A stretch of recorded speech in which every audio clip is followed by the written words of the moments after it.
Chers téléspectateurs, bienvenue dans ce 7e numéro de votre émission L'Art nous parle. Sans plus tarder, je vous propose d'aller à la découverte de l'invité du jour. À la découverte du musée contemporain d'Abobo, basé dans l'une des plus grandes communes de Côte d'Ivoire. Nous interviewons la directrice. Bonjour, mon nom est Nathalie Varlet-Méplon. Je suis la directrice du musée des cultures contemporaines Adama Toungara depuis la mi-janvier 2021. Et donc le musée des cultures contemporaines Adama Toungara, nous l'appelons le MUCAT. Et on se situe à Abobo, place de la mairie, juste en face de la mairie. En fait, l'idée de création vient bien sûr de son fondateur, qui est donc le médiateur de la République actuellement, qui est M. Adama Toungara, qui a été maire de la commune d'Abobo pendant de longues années, de 2001 à 2017, si je me souviens bien, et qui avait bien sûr compris que Abobo était une commune très jeune, très dynamique, avec beaucoup d'artisans, avec beaucoup d'artistes. Il y a beaucoup de choses qui est, on va dire, une pépinière ici, en gestation, que ce soit dans la musique, que ce soit dans la danse, soit dans les contes, enfin tout type d'artistes et d'artisans. Et je pense qu'effectivement, comme c'est un grand collectionneur déjà par lui-même, il a souhaité évidemment donner quelque chose à cette commune pour laquelle il a beaucoup d'affection. Et quoi de mieux que de créer un lieu qui serait donc un musée, afin de pouvoir promouvoir bien sûr tout type d'art et surtout de permettre aux populations de comprendre les propos d'exposition, de musique, enfin voilà, une espèce de programmation qui serait culturellement intéressante et enrichissante et qui permettrait non seulement de connaître la proposition de ce qui se passe en Côte d'Ivoire ou en Afrique de l'Ouest, mais également de donner la possibilité de confronter ça avec des artistes du reste du monde. Les difficultés majeures dans la construction du musée, malheureusement donc j'étais pas du tout dans la boucle quand ce projet s'est mis en place, mais je pense qu'effectivement lors de la construction ça a dû prendre quelques années puisqu'ils avaient commencé les travaux en 2016. Et le fait déjà de viabiliser le terrain, de pouvoir le faire sortir de terre, il y a eu des changements aussi sur les plans au départ, puisque ça devait avoir une certaine configuration, puis finalement ils l'ont mis tel quel avec des espaces d'exposition. Il n'y a pas d'espace on va dire, où on n'a pas d'œuvre de manière permanente.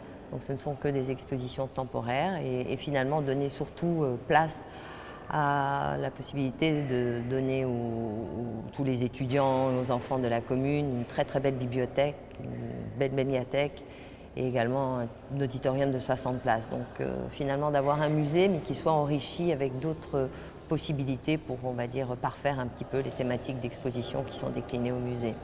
Depuis la création, en fait, pour l'instant, il y a eu deux expositions, une très grande exposition, on va dire, assez internationale, puisqu'elle représentait 50 cartes artistes africains. Donc c'était vraiment une exposition panafricaine et une exposition itinérante qui est passée par le Sénégal, qui est arrivée ici à Abidjan pour l'ouverture du musée.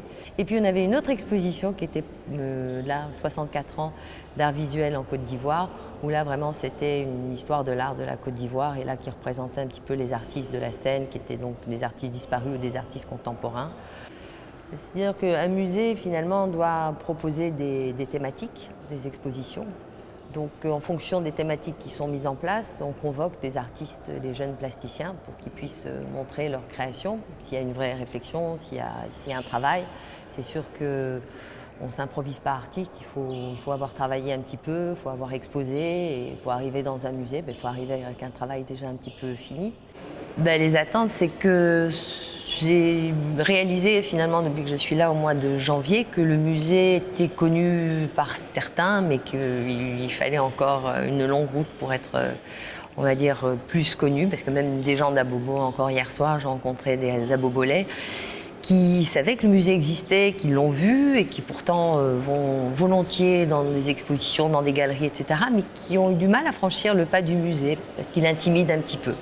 Donc en fait l'idée c'est de pouvoir casser peut-être ce que le bâtiment on voit depuis l'extérieur, parce qu'il est peut-être certes un peu austère, un peu marron, donc c'est vrai moins coloré que le reste d'Abobo qui a eu un magnifique coup de lift avec deux artistes qui sont Alberto et Obou, qui avait été convoqué par notre ancien maire, M. Ahmed Bakayoko, et qui avait redonné vraiment un coup de jeune à la commune et de couleur. Et donc l'art est partout, près du zoo, à Bobo-la-Joie.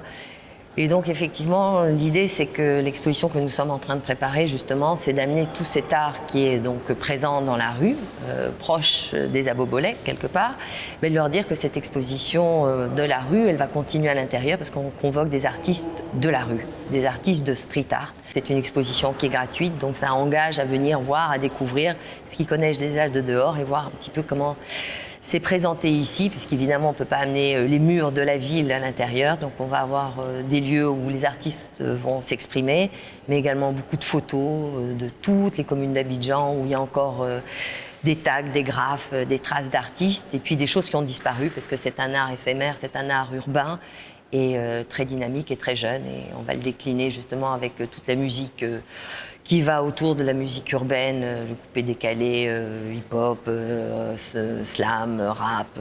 Donc voilà, ça va être quelque chose d'assez bouillonnant et j'espère que les populations, d'une manière générale, de tout Abidjan auront la curiosité de venir visiter cette exposition et peut-être même participer à des ateliers qu'on va essayer de mettre en place pour les enfants, pour les adultes, avec quelque chose qui fait que la rue les amène au MUCAT, puisque l'exposition s'appelle Abidjan Street Act de la rue au MUCAT. Donc nous vous attendons ici à Abobo, au MUCAT, cet été.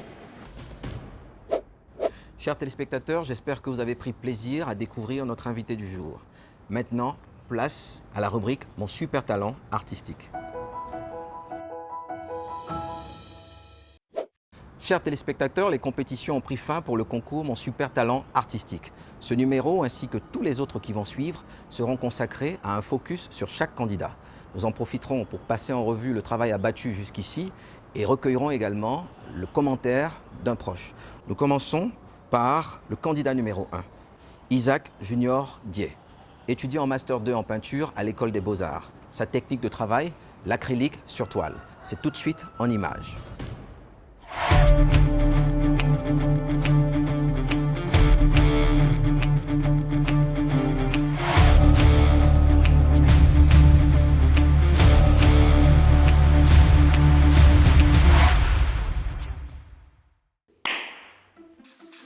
Dans l'ensemble, j'ai trouvé les épreuves pas difficiles.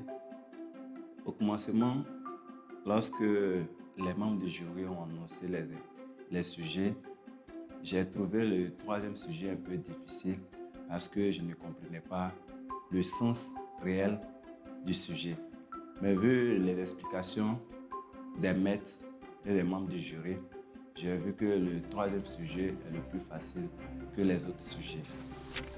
Isaac Junior, c'est un jeune qui a fait un très bon travail. Au départ, il maîtrise sa technique, mais il copie son maître. Mais quand on copie le maître, on essaie de faire mieux que le maître.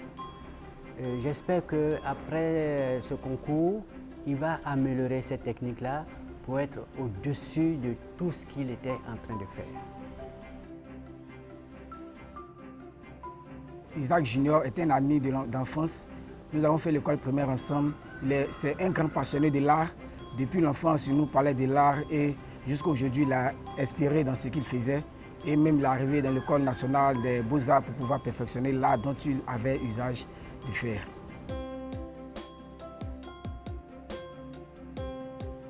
Bon, je n'ai pas de secret en tant que tel. C'est juste l'inspiration, mon secret c'est la musique. Je m'inspire avec la musique. Ouais, Isaac Junior, il a peut-être un gris qui est intéressant, le traitement de la matière, de sa matière, pour dire ce qu'il a envie de dire est très intéressant. Il arrive à créer des espaces d'ombre et de lumière, techniquement c'est bon. Mais bon, c'est quand il met en relation sa technique et le sujet. Donc généralement, c'est trop figé. Donc je pense qu'avec la technique qu'il a, il aurait pu utiliser ça pour mieux articuler un discours intéressant. Mais il a ses chances. C'est quelqu'un qui travaille de façon minutieuse et on sent de la profondeur, de la perspective dans ses œuvres.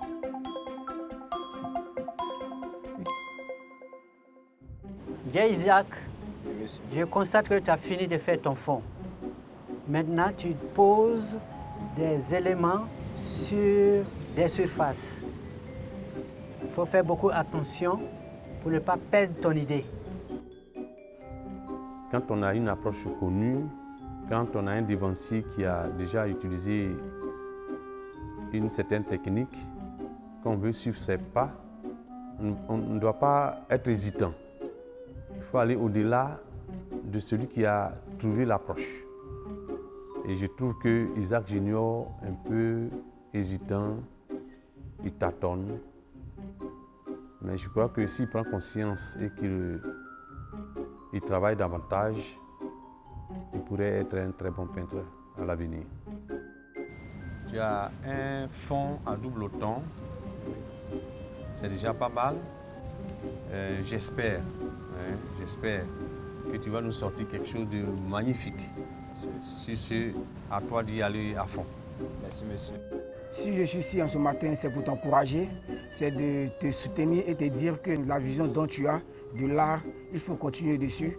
Et il faut prendre, comment dirais, le sang-froid et continuer ici ce que tu es en train de faire parce que c'est le travail paye. L'artiste ivoirien Frédéric Boisbré peignait avec de l'acrylique ou avec des craies. Avec des craies. J'ai trouvé les questions pas trop difficiles. Combien de sortes d'ombres y a-t-il en dessin? En dessin, nous avons 3 types d'ombres. Donc on peut citer l'ombre portée, l'ombre autoportée et l'ombre propre. Je pense que c'est bien passé, l'épreuve c'est bien passé. Ce que je peux dire à Isaac Junior, c'est de beaucoup travailler sur le volet communication pour qu'il puisse s'exprimer, on dira, de façon aisée sur les thèmes qu'on développe dans cette compétition.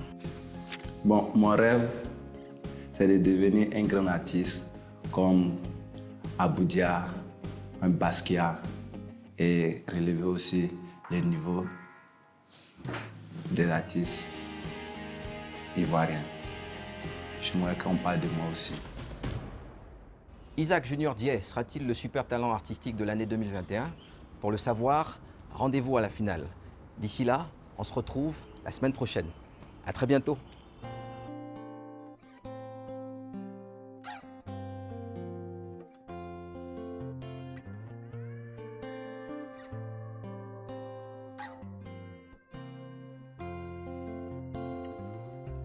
C'était hier quand Boyo jouait sur les pirogues.